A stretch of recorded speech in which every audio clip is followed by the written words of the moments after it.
Hey, everybody, this is Andy Hall. Welcome to our show. Today I have Dr. Ben Davis, and I'm just going to read his biography from his wonderful Facebook page, Ask Dr. Ben. Here it goes. Ben Davis earned his Ph.D. in nuclear physics and his MS in nuclear astrophysics from the University of Notre Dame.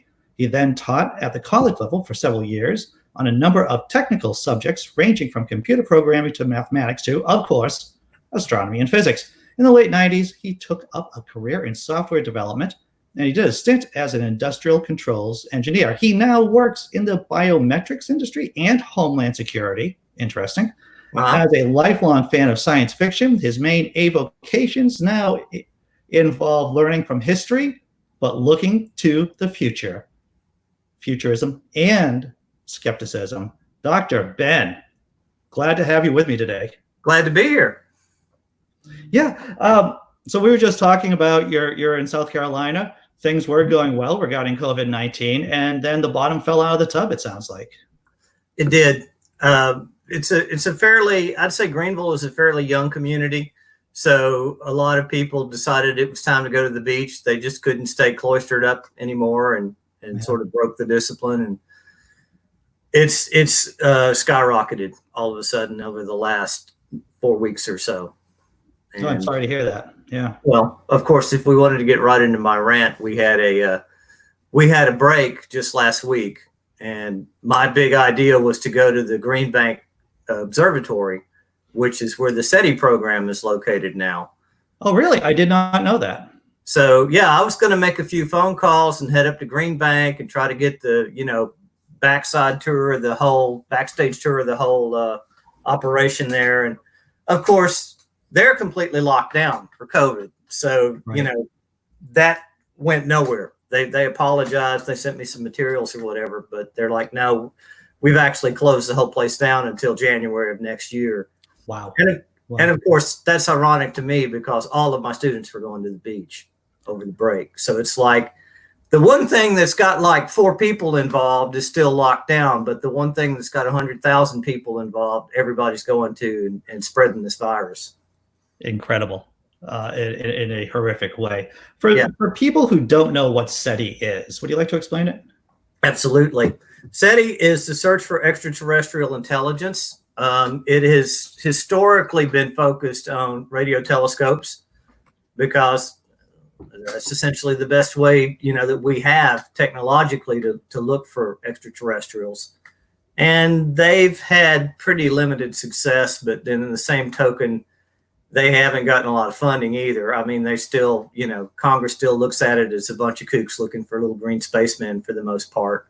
Right. And they've been privately funded now for, I'm going to say 20, 25 years. So they're always begging for money, basically. Sure. Is it officially a nonprofit? I think so, yes. Yeah, so that's great. So if people do donate to it, it is a tax write-off at least. And the last thing I read about it is they had this grandiose idea about this Allen array, this Allen telescope array, where it was going to pick up a lot of radio signals and analyze a bunch of data. And it was going to involve several hundred computers at the very least. And that's when their funding got cut. And they built about 5% of what they'd hoped to build. And then they rented it out to the military to look for spy satellites, enemy spy satellites. So even what they built is only doing SETI about, I don't know, let's say 20% of the time, and the other 80% of the time they're getting money from the military to look for satellites. Right. Ben, call you Ben. Yeah, absolutely. I consider myself to be somewhat of a curious idiot. And one of the things that vexes me is with so many Earth-like planets out there, Class M planets, if you will. Right. Where are all the aliens? Oh, I do a whole talk on this because this is something that's always fascinated me, even when I was young. And you got the Fermi Paradox. Are you familiar with the Fermi Paradox? How about you just go over it quickly, if you can? Absolutely. Enrico Fermi was. I'm about to give you the start of my talk now because you asked. Excellent. But Enrico Fermi was known to be a brilliant scientist, and he was one of these no-nonsense types. So one of the stories they tell about him all the time is that during the Manhattan Project, when they fired one of the first atomic bombs, he was standing there with a couple of sheets of paper, and the bomb went off, and he dropped the paper as the shock wave comes through, and he watches the different, pieces of paper at different thicknesses and stuff. And he goes, yeah, okay, that was about 26 kilotons. And all the other scientists were like, Fermi, you've lost your mind. You can't do that. You can't come up with something that precise by dropping a few sheets of paper. So right. Then they, went and cranked it all out on their computers, their ENIACs or whatever, 1940s technology, 1950s technology. And it sat there and crunched numbers from the sensors for 2 weeks or something. And it came out 26.3 kilotons. And so he was a sort of a no nonsense kind of guy. He'd do those kind of back of the envelope type of calculations all the time and be scarily accurate when he did it. So one day he's walking down in the lunchroom again in Los Alamos, and he's walking down the lunchroom. There's some other scientists talking about aliens, and Fermi just says, "There's no aliens." And they're like, "What are you talking about now, Enrico?" And he's like, "Well, if they were there, they'd be here already." And so the logic goes like this: the universe is 14 billion years old, and 1,000 years is a blink of an eye in evolutionary terms. So if any civilization even got like 1,000-year head start on us, Captain Kirk and his starship would already be parked in orbit over us. Now, there's some built-in assumptions there. It's like that presumes that the advanced race would be interested in exploration or colonization or something like that. Maybe they're not, but that's the Fermi Paradox in a nutshell. If they were there, they'd already be here and we'd already know about them. I dimly remember reading about something about von Neumann machines. The idea that these machines could be built to explore like the galaxy, for an example, and they'd be able to create other machines from whatever asteroid or planet or materials that they find. And tell me if I'm wrong on this, within 10,000 years, an entire galaxy could be explored using these kind of von Neumann machines. Am I off base on that? I think you might be a little off base on that. Okay, good. Tell me about that. The galaxy is about 200,000 light years wide. And one of the things that I come to a conclusion on when I give the talk on it is, nothing travels faster than the speed of light. That's the real problem. Star Trek and science fiction's great, and warp speed and all that sounds wonderful. But in terms of, reality, nothing travels faster than the speed of light. So these machines, there's no way these machines could propagate faster than the speed of light, no matter what they did or how they reproduced. Right. So you're looking at, at least if you start from the very center of the galaxy, which of course is all, supermassive black holes, so you wouldn't start from the center. But you're still looking at 100,000 years to traverse the whole galaxy, and that's traveling at the speed of light. Sure. I was reading, once again, I have a couple of videos, and I'm sure that you've heard about this. This is anything new, being a fan of science fiction and being in the field that you're in, and I'm going to butcher this word, the Albuquerque drive? Albuquerque drive, yeah. Thank you. My Boston accent just completely butchered that. How do you say it again? Albuquerque drive, I think, is how you say it. I've never heard it pronounced either. Right. So from what I understand of it, even though objects can't move faster than light, space could move faster than light. Is that right? No. Okay. Again, that's sort of that whole warp drive concept where you can go into some higher level of higher dimension of space where, things are mapped out differently, and you could somehow, and of course, that's what the warp nacelles and all that were supposedly about in Star Trek, or at least that's the way it was explained to me by a fan once. They sort of reach into this other dimension and bend space, and then the ship just surfs along with it, like a surfer on a wave. And that all sounds really good, but gravitational waves still only propagate at the speed of light. So you're literally talking about a bending of space. You're talking about pulling the sheet down and popping it up, right? Right, and ripples going out into space, and even they only propagate at the speed of light. Sure, and sure. Even the term speed of light is a bit of a misnomer, because it's not that that's the absolute speed limit just for light or even electromagnetic radiation. It's really the speed of causality, as I heard somebody put it. So, I mean, everything is limited by that speed. It's literally as fast as information can travel from point A to point B. From what I dimly remember from college, there is quantum entanglement, and I know that whenever someone throws out this kind of wooish kind of stuff, there's some kind of quantum moniker attached to it. But it struck me that with quantum entanglement, things or information moves faster than light. Is that, once again, you can tell me, because I like being wrong, to tell you the truth. Well, because then I get to be more right. Because I gradually get to be more right when I find out that I'm wrong. Right. I read a wonderful quote about that. I think it was Neil deGrasse Tyson, as a matter of fact. It's like it's more fun to be wrong and then have your assumptions challenged than to just be right all the time. I think that's true. I used to hate being corrected. Now it's like, if I find out something new, it's wonderful. It's God, I've got something new to ponder and sort of incorporate into my own internal view of things. So, but anyway, back to the entanglement thing. There's two camps on that.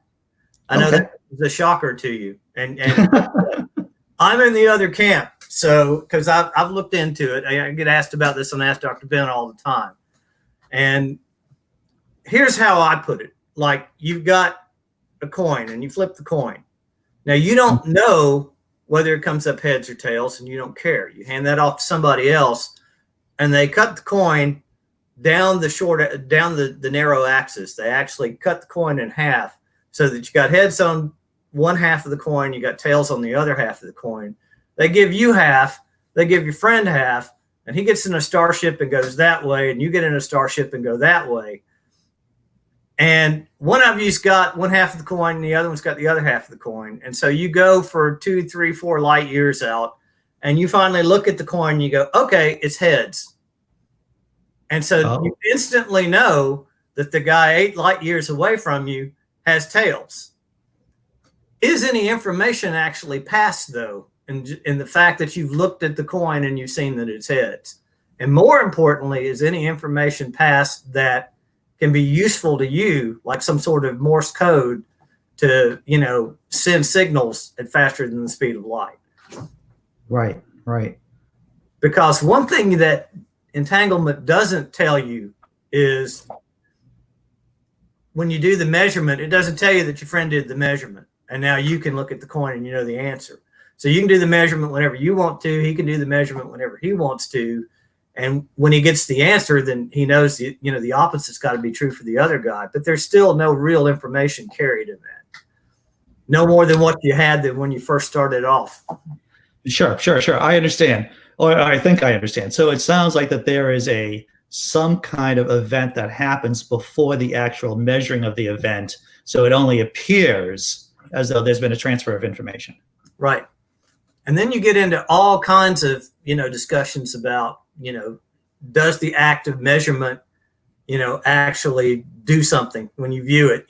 Does the viewing actually force something into a quantum state and things like that? And that interpretation of quantum mechanics is very popular, but it's not necessarily the only interpretation of quantum mechanics. Let's leave it at that, unless you want to talk about it more. Right. So I think we answered. Michael Morrow asked a question. So how do quantum entangled objects communicate their state instantly? But I think we covered that question just now about the causality and being measured afterwards. Yeah. I mean, just because you can sort of do that doesn't mean that it you can use that for anything useful. Good point. So I have to ask you, Ben, when I was growing up in the 80s, back in the day, the big thing coming down the road was fusion power. The future was going to be lit with clean, non-boomable, I don't know if that's a technical term or not, but safe, clean fusion power. I remember the cold fusion, hoax. I don't know if it's hoax or people legitimately got the information wrong, but that obviously wasn't a real thing, but maybe it was. Tell me about fusion power. Tell me why the world isn't lit by fusion power right now. Okay. Well, the old joke, and it's an old joke now, is that fusion power is always 20 years away. If you ask an engineer that's involved in, nuclear power, you say, when are we going to get fusion power? He's going to say it's going to take about 20 years to figure that out. And if you'd ask him that question in 1960, he'd have also said, it's going to take us about 20 years to figure that out. Bottom line is it's an engineering problem. You're talking about confining plasmas at super, super high temperatures similar to the core of the sun, and not letting them get away from you, not letting all that pressure and all that temperature just blow your chamber apart and go off in random directions. So you're trying to contain this. It takes really strong magnetic fields, and it takes a whole lot of gravitational magnetic lensing and things to hold that in place. And if anything gets out of control, you're done. So it's a hard problem, and it's a hard problem from an engineering standpoint. It's not that the physics isn't understood. We think we got the physics down from 80 years ago, right? Because we think we know how stars work, and that's basically the principle. And I've certainly seen fission and fusion reactions in a particle accelerator. So we know what their reaction probabilities are and that kind of thing. It's just trying to cram enough of this hot gas together to get these two hydrogen or helium particles to run into each other and form something even heavier. There's a lot of effort that goes into that. These things, they're two nucleuses, two protons coming at each other, and so they call it the Coulombic barrier, right? The electrostatic repulsion keeps them apart. If you miss even a little bit, if you're a little bit off axis, then they're not going to make a direct hit. This guy's going to go skitter in this way, and this guy's going to go skitter in that way. And so you're going to miss the reaction entirely.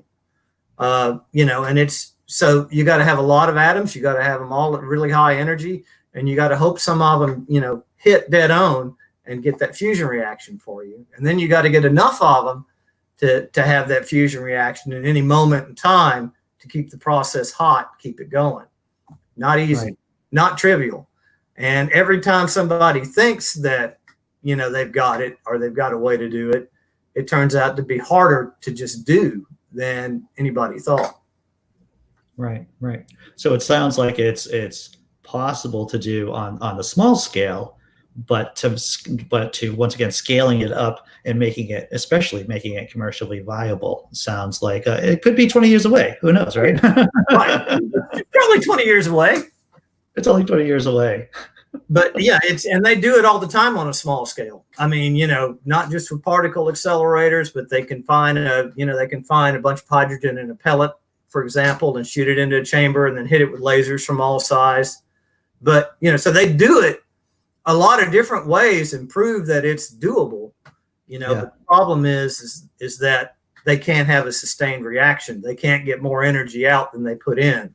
And that's the whole problem. Right.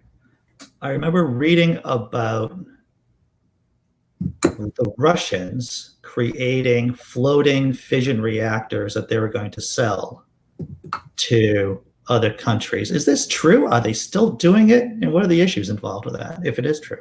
I'm aware of one ship. I didn't know they were trying to do that on any larger scale than that, but they have a ship that they send up to the Arctic to power a small town up in the Arctic where they're doing research and stuff. And so it's literally a portable power station. And again, if you want a portable power station, then nuclear power is the way to go. It's somewhat lightweight. You don't have to carry a bunch of, diesel fuel or coal with you to do it. I mean, it's there. It's why all the naval ships that are so popular, the aircraft carriers and, whatnot are nuclear powered. The submarines, the boomer submarines, they're all nuclear powered so that they can stay out at sea for half a year at a time if they need to. Right. And even then, it's not because they run out of power; it's because they run out of food, and the crew just gets crazy. Right? They got to have a shore leave. Exactly. I heard it said that is space curved into 4 dimensions, 4 spatial dimensions, and if so, how do we know that that's true? Well, now we're talking about Einstein. He's my favorite. All right.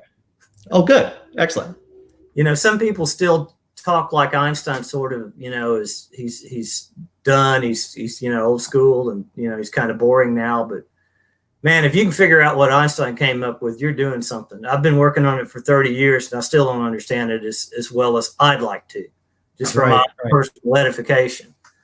But yes, the idea is that space is bent. And I mean, the simple analogy, the way we start is we say, okay, the Earth is curved, in spite of what some people seem to think on the internet nowadays. Right.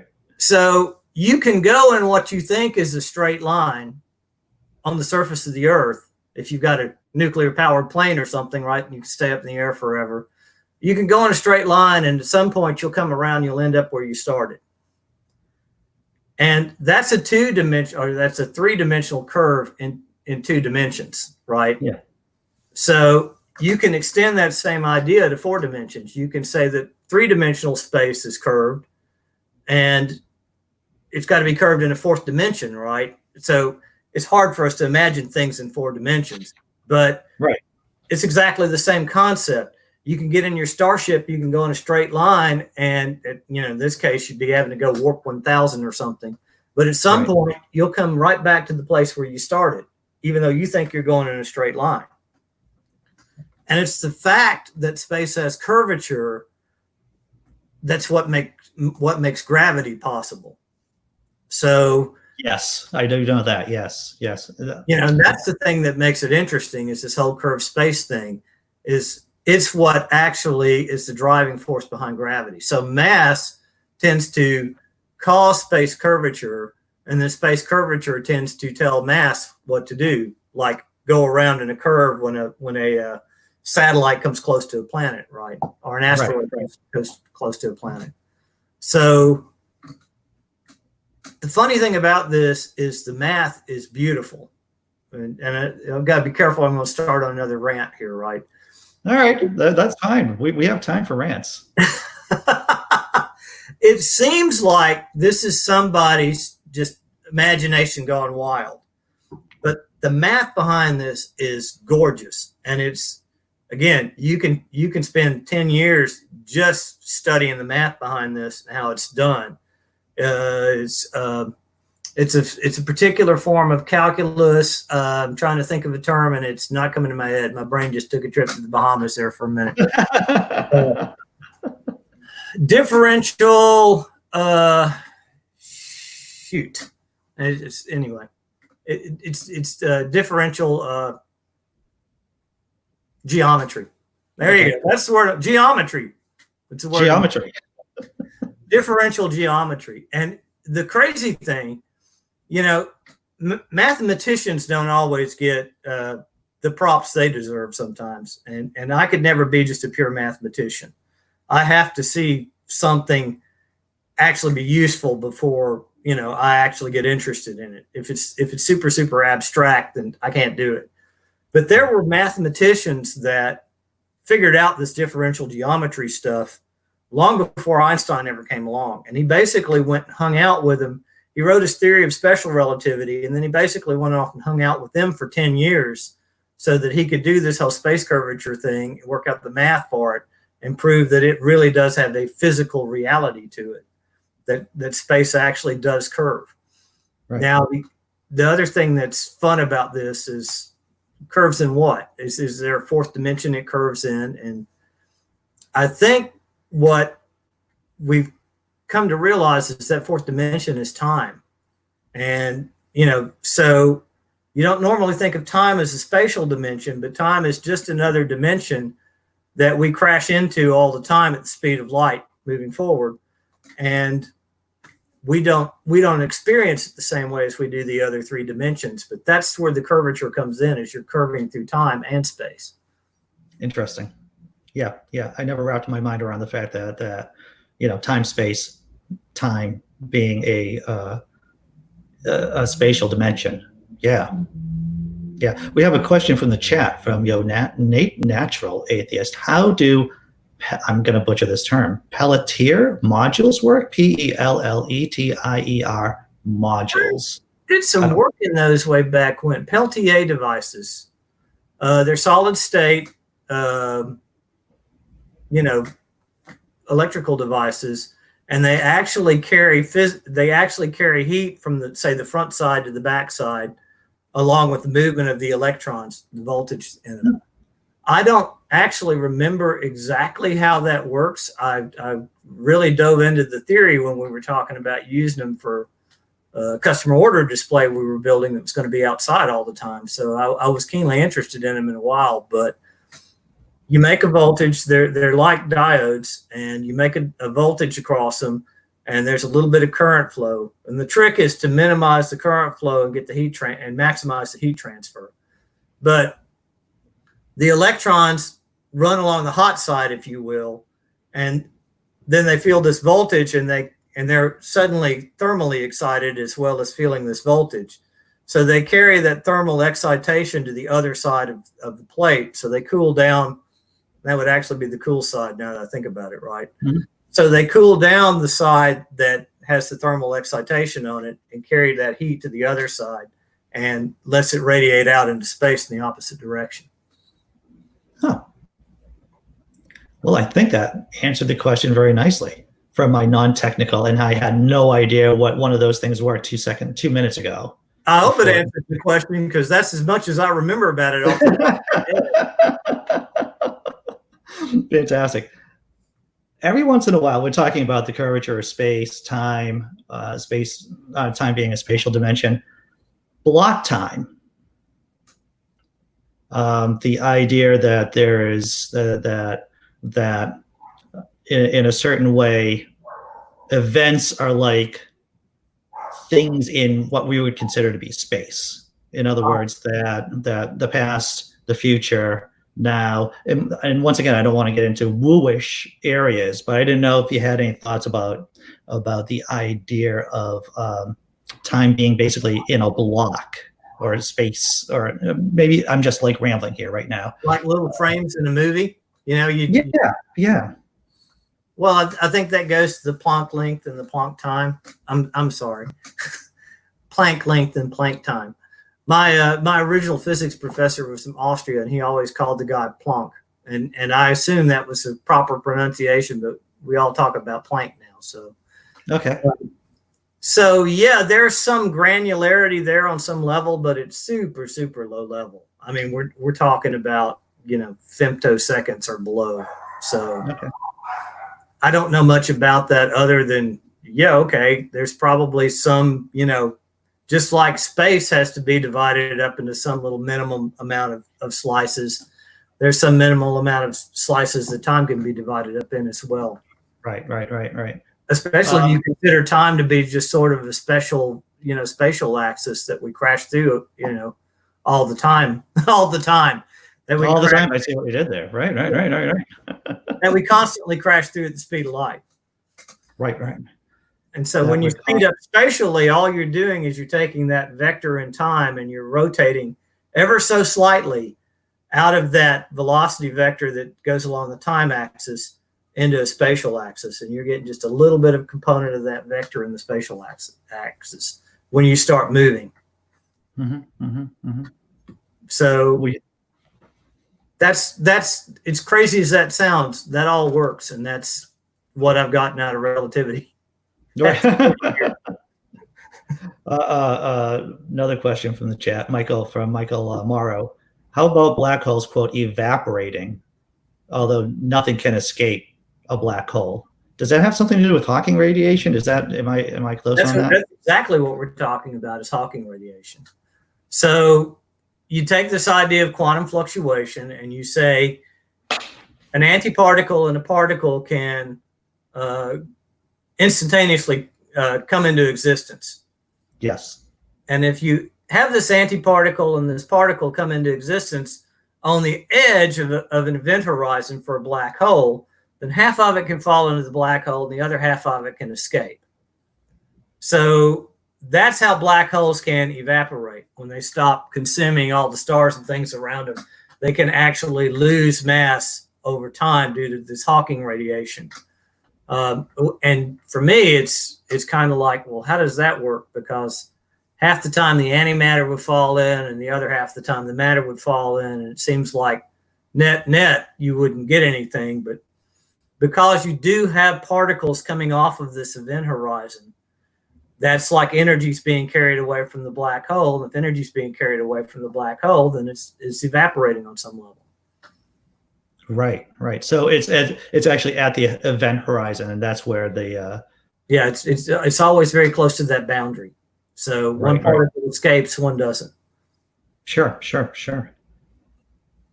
And that gets back to my rant on math. Is everybody loves to talk about this pop science stuff, but nobody ever wants to do the math. And there's a whole lot of this stuff that you can't really describe without getting into the math of it. Like curved space. Curved space is probably the best example of all of them. Sure. What's the problem with math education in the country? If there, because America is well known, globally at least, to be not really too literate with the maths, as I understand it. And I have to tell you, once again, being an old dude, I talk to my kids who, we live in the Boston area, and they're doing a lot better in math. They seem to be being taught a lot more at an early age than I was. Maybe I was living through the dark ages of math education. I'm not sure. But overall, what's the problem? I think I ponder this a lot now because I have students that are just like, oh my God, dude, how far back do I have to go to get you to understand, how to work this 3-variable formula where two of the variables? Oh my, that's bad. That's not a good sign. And it's just like, really? But I think actually you can watch old movies and stuff. I mean, this problem seems to go back to the 50s. And so there's a couple of things here. Everybody hates math because of sort of what I alluded to earlier, which is it seems very abstract and nobody knows what it's good for. And it takes physics, as far as I'm concerned, to, show you what math is good for. Because then that. Oh, yeah. Because, physics is. That's math. something an engineer would say, by the way. I think that's something an engineer would say. Yeah. I have my own jokes about engineers, but I tend to agree with them most of the time. So I think most people are taught this stuff in the abstract and they don't see any point of it. And the fact that they don't see any point of it means that they don't really pay attention even as they're learning it. And so it's really easy to forget under those circumstances. And then here you are suddenly 27 years old, you decide to go back to school or whatever, or maybe you just have a job where you have to, do some electrical engineering and understand Ohm's law or something. And so you go, shoot, I got to remember all this math now. And so then you pull out the bits that you just absolutely have to know so that you can function at your job. And then you walk away from it again. You go, okay, I don't want to know any more about this. So there's this built-in hatred of math just based on the way it's laid out and taught, which I guess every country has to deal with, because I don't know of any country teaching it any differently than we do. They still teach it as a separate subject, and you don't get physics until you're in high school. Oh yeah, definitely. So it starts with this notion that what good is it? And it ends with the idea of discipline. I mean, the thing that was different in the 50s and 60s is if you came home with a C on your report card, you got your ass beat, just to put it in, real terms, right? So, now it's a lot easier, we're all enlightened on the way we're going to rear our children, and that means less discipline lots of times. And so they're not forced to learn it. They don't want to learn it. And they end up being a lost cause by the time they're 17, 18 years old. And And there's another problem too, which is a whole nother rant for me. It's the way things are done in this country. Yeah. You know, you hear people complain all the time that we don't have a lot of American scientists anymore. Most of the colleges are filled with the H-1B, people that come over from somewhere else, because they claim they can't find professors, that are American anymore. Well, it's a chicken and an egg kind of thing. Nobody wants to pay a mathematician to do research, even a physicist now. I used to think, when I was in college, I used to think if I learned physics, I could do anything I wanted to. But the truth of the matter is you get a PhD in physics, if you're lucky, you get a $30,000 a year teaching gig somewhere. There's very few research labs. So, I mean, it's almost like trying to be a star on Broadway. Your odds are slightly better, but not by much. You want to be an actor? Great. You can go out there and starve for 20 years and maybe you'll finally get to, get a job in the hit play. But chances are you'll probably just starve. And, being a scientist in this country is sort of the same way. Nobody wants to pay people to do basic science. So you end up getting these folks from India, China, Russia, now that the Soviet Union has collapsed, that look at a $30,000 a year pay, postdoc, and they think it's the best job they've ever seen. They think it's great. They're happy to take it. But Americans are spoiled. Americans aren't willing to live their whole career making 30 grand a year. Well, you know what happens. I mean, I've seen this with some really smart people that I know. They start off in science, and then they just figure out that they could just work in another field using their mathematical skills. Yeah. Whether it's in pharmaceuticals or a variety of other fields, so they can just use these data skills, which are really needed by businesses, and it's just 10 times the money maybe that they would be making as academics. Yeah, even I can remember back to 1985. I was at the crossroads, and I was a sophomore in college, and the reason it was such a crossroads is because I had decided that I loved physics, and I was also good at computer science. Yeah. And from reading the intro that I made most of my money doing computer science in the end, even though I got my PhD in physics. But it's 1985. And double majors were kind of rare back then. That's not something that normally happened. But I could go computer science or I could go physics. And I talked to my parents about it. I talked to my advisors about it. And they were all like, well, if you can do a hard science like physics, you should do it. These computers, they're kind of like toys. Maybe they'll be around in 20 years, maybe they won't. But how many video games can you write, for God's sakes? Yeah. So I was advised by all the adults in my life, to go the physics route. And the reason that it was such a crossroads, and it did happen sort of like at this, moment in time, is because if I majored in physics, I had to transfer to a different college because the college I was in didn't offer a physics major. So it was like, oh, okay, well, the die is cast. If I do this, then I've got to leave this school that I actually enjoyed going to, go to another school, start over, and major in physics. But I sure ain't going to have time to do a double major and do a major in computer science as well. Maybe lost time, and so that's what I did. And of course, it set the whole trajectory of my life. When that decision was made. But sure, these games they play on Facebook and stuff. Sometimes they say, if you could talk to your 15-year-old self, what would you tell it? I know that game. Yeah. It's like, well, I'd have to tell my 15-year-old self go computer science. Because I could have gotten a 4-year degree instead of going to college for 12 to get my PhD. Because you usually don't get a PhD in 4 years in physics. Right. As a graduate student, you end up spending 7 or 8 years even as a graduate student. So, I could have gotten a 4-year degree, and my career could have easily been set if I just majored in computer science instead of physics. But I have my moments. I wake up some mornings and think it's really cool, all the stuff that I know and understand and have at least somewhat of a halfway grip on. Right. And I wouldn't have gotten that if I'd gone and just written code my whole life. I enjoyed the being the Renaissance man thing, but I paid a high price for it too. You pay a price for being, and that's the shame, how that is disincentivized in this society, is that to get a decent grasp on the basics, or what should be the basics, whether it's logic, rhetoric, history, math, it is something that you have to, it's a burden that falls on the individual, and you got to pay a cost for it. Right.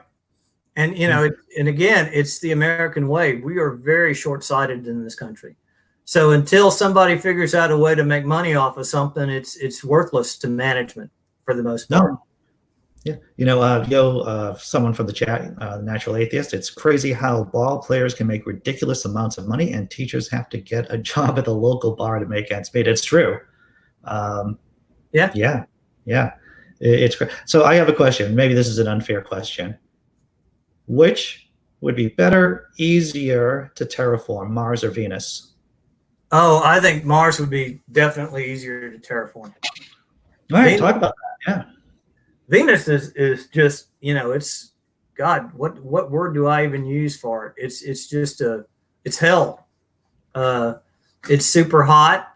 It's got acid in the atmosphere. The densities are super, super high. So it's going to crush, anything that tries to go down into the atmosphere. Even any discussion of terraforming Venus is usually like making a cloud city and floating above most of the atmosphere, in a big Zeppelin or something.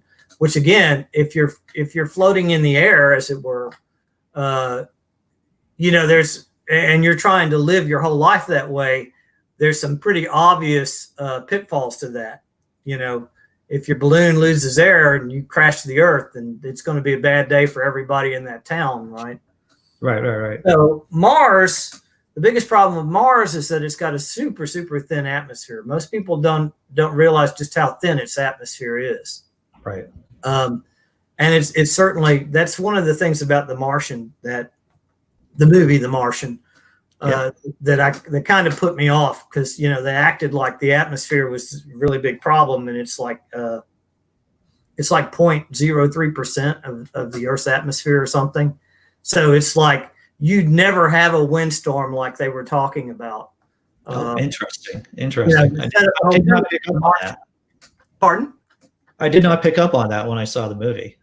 Yeah, I mean, sure, the wind could blow. It probably blows at 1,000 miles an hour, but it's so little air that you'd be going, oh, yeah, okay, I feel something, Right.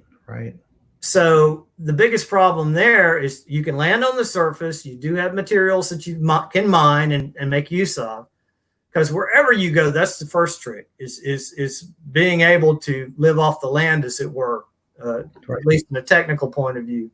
So you're going to have to be able to mine from materials so that you can build a bigger city and, do improvements or whatever, even if you're not necessarily trying to grow and colonize, right? You've still got to get materials and just, maintain. So that would even be hard to do on Venus, but on Mars, you get to start on the surface and you get to do that right away. And they've certainly found water now in certain spots in Mars. So now you've got a fuel source.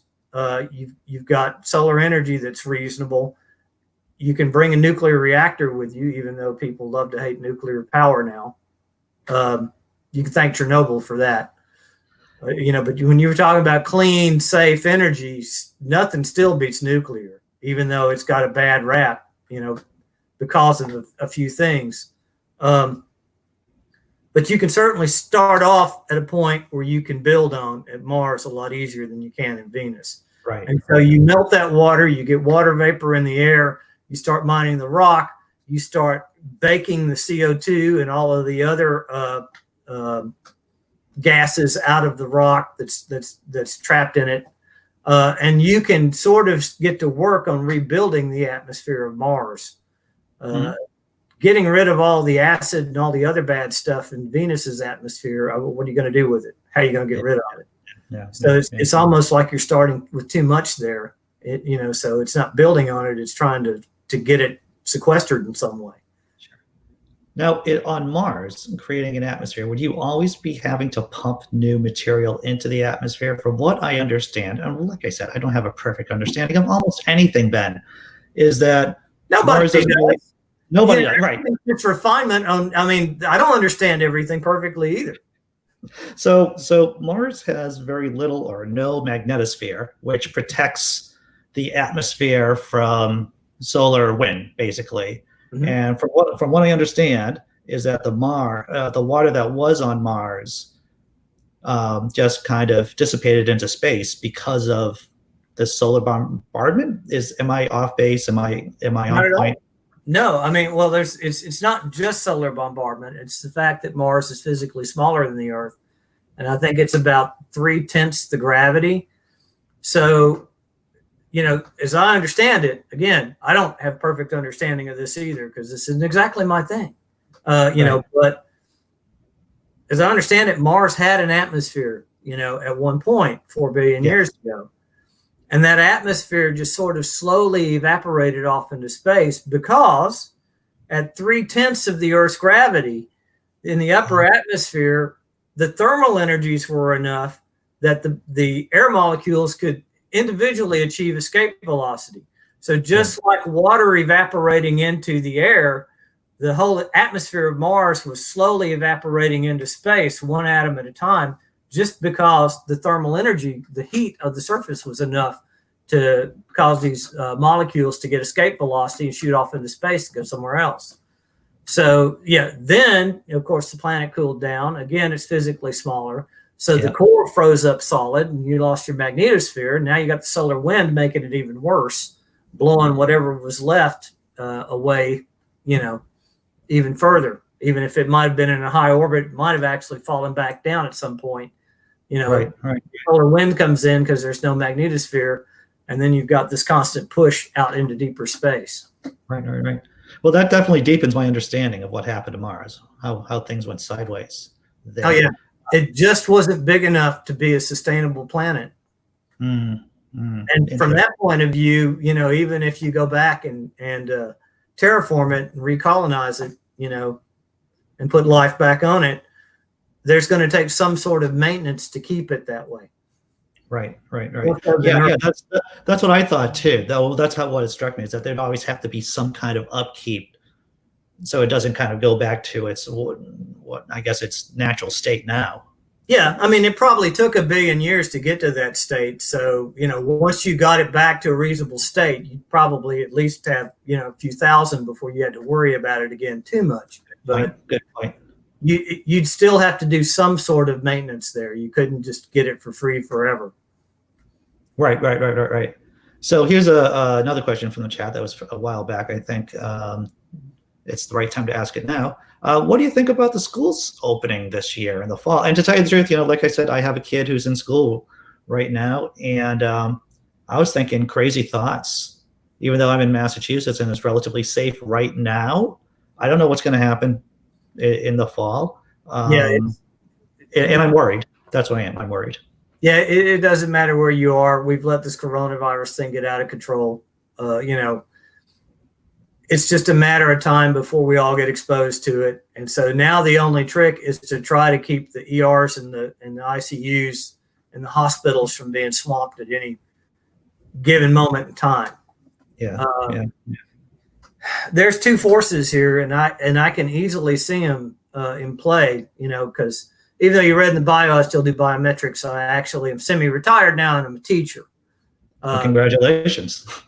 Well, I do it because I like to teach. I do it because I'm a natural teacher, and that's really my first best destiny. If I can steal a line from Spock. Right. I see what you did there. That's great. But you know, I do it because I have fun doing it. It's a little bit of pin money, as Annie likes to say. You know, but it's not a good paying gig. But back to the coronavirus thing. As a teacher, you know, I enjoy, you know, doing what we're doing right now. I'm sitting here in my lounge pants, you know, and I got on a t-shirt and, you know, I don't have to go anywhere. And so from that point of view, I love it. I mean, I'm teaching tonight, 5:30. I'll come right back upstairs, get right back on this computer and we'll start Microsoft Teams, and I'll just start giving the lecture from here. Yeah. And I have, my little whiteboard, my little notepad for, doing physics equations and all that. So I've kind of sort of managed, but as a teacher, this sucks. Physics, we had a real, I taught lab last night, and we had a really hard time because somebody couldn't get Archimedes' principle. And I couldn't just go to the whiteboard and say, come up here and work this problem with me and show me where this thing's breaking down. Yeah. So it's a lot harder to do. It's not optimal from a teaching point of view to have to work remotely. And the school itself, the administration, they're losing students. They're saying they're getting frustrated and they're just dropping out. And they're saying, I'll come back when you open your doors again. And so the administration's actually pushing us to go back earlier. And really? It's ironic to me because I was teaching PLC, programmable logic controllers. I was teaching a hands-on class where we were actually writing a program on an industrial control computer. And halfway through the term, they said, nope, coronavirus, everybody's going home. And so they made me lock up the lab and leave and not come back. Midterm, when we were halfway through this, I had to change my whole teaching strategy, for this class, this PLC class. It was an engineering class. It was fully hands-on. Right. And so the irony of that is they made me do that. I was very annoyed by it. I've got into a groove now teaching remotely, and I can kind of sort of do it, even though it's not optimal. And now they're like, you got to come back. You got to come back now. And it's like, wait a minute. When you threw me out of the college, the coronavirus cases were a lot lower than they are now. Right. So what's happening here? And so you can tell that everybody's getting antsy. Everybody wants to go back. Everybody wants to get, out of their houses and sort of get back to normal life, in spite of the fact that the risks are even worse now than they've ever been. And the administrators want it. But is it going to happen? I don't think so. Honestly, I think it's going to be next year before any of this stuff gets anywhere close back to normal in the United States, because, everybody had to go to the beach on Memorial Day. And so now the things come back with a vengeance. Yeah. It'll probably be different in Europe and everywhere else. But here, we're not going to be back to normal until next year. Right. Until a vaccine? I don't even think we'll be able to get a vaccine out in time. Usually they tell me the timeline on the vaccines are a year plus. Yeah. So what's going to happen is this thing's going to run its course. So again, it's just a question of mitigating it so that we don't swamp the hospitals. But right. We're all going to end up with it. It's just a matter of time. Wow. Well, hey, let's go to a good old fashioned rant. I got 2 words for you. Okay. Ghost hunters. Legit science or what? You talk to these, I'm just going to say it. You talk to these kooks and everybody to the man, says, we could do this. This is provable. We just can't get the mainstream to, paying attention to us. And so I do a lot of cons. We haven't covered that yet. I go to a lot of science fiction. Yeah, let's talk. Yeah. So I do the whole, when I first started doing cons, they all the cons have stopped doing it now because this particular panel gets way too contentious for everybody. But years ago, they used to have the skeptics versus believers panels, and they were wildly popular. But they were wildly popular because people almost got into fistfights over them. So I was on one of these skeptics versus believers panels with these ghost hunters. You can imagine I was the skeptic, right? Oh, of course. And so this one particular woman makes this comment about, if we could just get a mainstream scientist to support us and help us, then we could prove this whole ghost hunting thing. We could prove ghosts are real. And I'm like, wait a minute. If what you're saying is true, I'm your man. I'll do it. If you can prove to me that you've seen a ghost or some sort of paranormal phenomenon that I can't explain in a sensible way. I didn't use the word sensible. Oh, I understand. Yeah. In a logical way, then I'll help you write the papers. I'll call those other scientists myself, and we'll get this thing going. Because as a scientist, there is nothing in the world I want more than an unexplained phenomenon that I get to explore and explain. That's what science is all about. So you give me something that is out there, some force that nobody's seen before, and I get to be the guy that look at it and figure out what's going on. I am all over it. I mean, and so I approached this with as much of an open mind as anybody. And so I told her, I said, take me to a haunted house, do whatever. Show me some of this phenomenon, and I'll help you. I'll be your best defender. That was 8 years ago.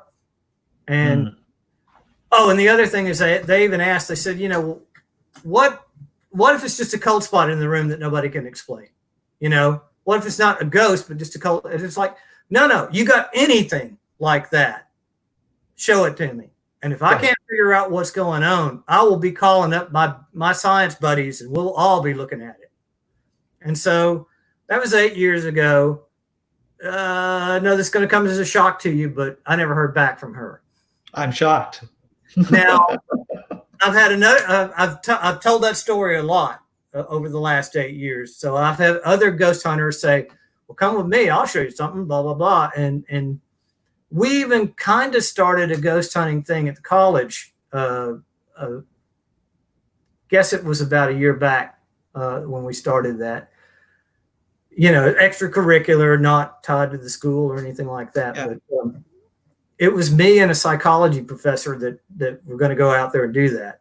And so she came with her psychology students, and I came with my engineering students, and we went on a couple of ghost hunts that we sort of, initiated ourselves. But every time I've gone on one of these things, it's not man. It's just, and I've literally been in the room with other people that are going, "Can you feel that?" It's like, "Oh my God, can you feel that? Can you see the ghost? I mean, look right over there. Do you see that weird spot on the wall?" And I'm like, "What the hell is wrong with you?" That's a stain. That's a paint stain. Look at it. It'll be there tomorrow in the sunlight. I swear to God, it will be. Yeah. This part of the floor is colder than that part of the floor. It's right underneath the air conditioning vent. I've looked, and I've tried to keep an open mind about it, and I would go again under the right circumstances. But it's like, at some point, you just have to say, this is a waste of time. I have to go back and read a physics book now. Yeah, you have real work. You have to go do some adulting stuff. Right. I have to go do adulting things now. Exactly. Because I tried to do it, and I tried to keep an open mind about it, but literally I've been on more than I could count. It's not a lot, say 10, Okay. So I've been on the order of about 10 of them with one person or another, or even just initiating it myself, from stuff I read on the internet. Go to this bridge at midnight, on New Year's, and the ghost will attack you and you'll lose your mind. Right. So I'm standing there on this bridge at midnight on New Year's Day, and nothing. I'm here waiting to be, attacked by a ghost. Well, you have put a good faith effort into it. That's what it sounds like to me. That's my very point. Is I did everything I could to put a good faith effort into it, and I'm getting nothing. I've been to. I'd say some of them are pretty close to Greenville. I've been to 4 of the 10 most haunted places in South Carolina, and taking a nap, whatever. It's like there's nothing there. It's just another place. Sure. So we're heading down towards the end of our time. And I'd like to ask this question. Is there something you want to talk about? Was there a question you wanted me to ask you but I didn't get to? And this isn't about plugs or where people can find you online, but was there a topic you wanted to bring up that we just haven't addressed? Not really. The current crusade I'm on now that I'm not doing the ghost hunting anymore and investigating that, the current crusade I'm on now is for people to learn math better and not be so afraid of it. So that's sort of, I worked that ran in early on, right? Yeah, yes, you did. And I think it's really fascinating, too, the idea about teaching math in a hands-on way. I've never heard anyone explain that kind of method. And I think that's a fascinating avenue to look at. Yeah. I'm not supposed to talk about this, but I'm actually writing a book. And the book starts off, and actually the very first section of the very first chapter is already on my page. It's an article, but it's called The Case for Math.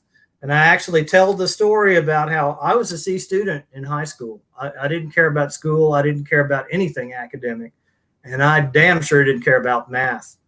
But what I did care about is I hung out in my room. I read a lot of science books. I was always interested in science. Mm-hmm. And I was always interested in technology. So again, we're talking 1983 here. Yeah. I'd always wanted a computer, and my parents wouldn't buy me one. And so when I was a senior and, graduated high school, the family sent all the aunts and uncles and, cousins sent me $5 here, $10 there. And I got about $300. And my parents said, we'll match that. We'll buy you something, worth $300 as well. And I said, well, I want this computer. I want this Radio Shack color computer. And they're like, Radio Shack. Yeah. I still think it was one of the best computers of the day, and so I spent, they're like, well, you spend your money on that toy if you want to. What else do you want? And I'm like, I want a color TV. Now, I wanted the color TV because it was going to be the monitor for, of course, the Radio Shack color computer, right? But right. They could see the value in the $300 Magnavox color TV for me to have in my own room, when they couldn't see the value for the color computer that I wanted to play with. And so, as Ron White would say, I told you that story so I could tell you this story. I spent that whole summer in between high school and college learning the program because I was fascinated by it, and that was just the thing I needed to do with my summer as far as I was concerned. Right. And that taught me more about logic and what math was good for, because, that was back in the days when you wrote the lunar lander program and you had to actually do, or the artillery program where you're shooting at somebody and, you've actually got to calculate the path of the bullet and what, where it hits and that kind of thing.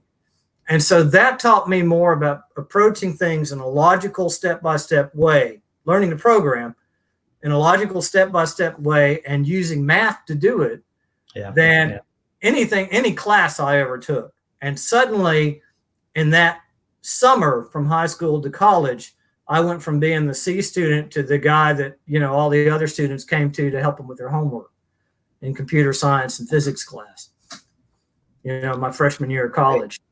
And you figured it out on your own by really exploring your natural curiosity for the subject.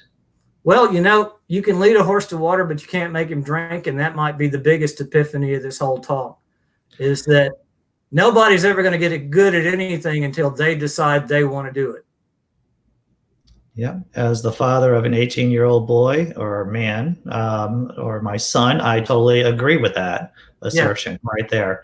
Until you want it for yourself, you're never going to have it. Yeah, you're right. Dr. Ben, this has been a fantastic conversation. I learned a lot. I think people in the chat learned a bit of something there. It was entertaining, fun. This has been great. Where can people find you online, sir? Actually, Facebook is where I tend to hang out the most. It's my most popular place. www.facebook.com/AskDrBen will take you right to my page. If that's too much for you, then AskDrBen.org. I also own that, and I've got links to the Facebook page from there too. So, that's where all my writings are. That's where I have a couple of volunteers that, for some reason, are more than willing to help me out and post articles on my behalf. And so we put, a couple of 3 or 4 articles up every day, so people don't forget about me. I do follow your page. I follow your page on Facebook. It's a great page, and I learn stuff there. Well, hopefully I'll get back to do some writing. some that I can actually share and not hold in reserve for the book or anything. Oh, yeah. I'll get some more articles out. I sort of lost faith in doing that for a while because nobody seemed to be reading the articles. But right. That's another thing. If you do go to the page, make sure you hit the notes section, because I've got about 20, 25 articles that I've written about various things that people have shown interest in, like cool. faster than light travel and the whole quantum communication thing. So I've kind of addressed that. Right. Once and for all was the idea, but nobody ever reads it, and I keep getting asked about it. So. Well, Michael Morrow just said from the chat, he reads them and he asks you to continue, or he says, please continue with an exclamation point. So you have a fan there who does read them. And I'm going to start reading them too, because I'm fascinated by the topic. Yeah, Michael's one of my best fans on Ask Dr. Ben page. I see him post a lot there, and I certainly appreciate him. He's one that helps keep the page alive for sure. That's great. It's good to have people that you can rely on. Absolutely. And well, thank you. These days, maybe I'll do something to acknowledge them. But I got to get a book that actually has royalties behind it or something before I can do much. Hey, Brainbug from the chat. I know Brainbug. He's a good guy. He has a very insect-heavy YouTube channel, which is really fascinating. If you ever want to know anything about bugs or insects, Brainbug is the guy to go to. All right. That all being said, Dr. Ben, thanks again. I hope you come on again. I'll be happy to anytime you ask me. Okay. Well, I'll take you up on that, sir. Thanks again. Thanks, everyone in the chat. This has been fantastic. And we're going to close things out. Take care. Great. Thank you.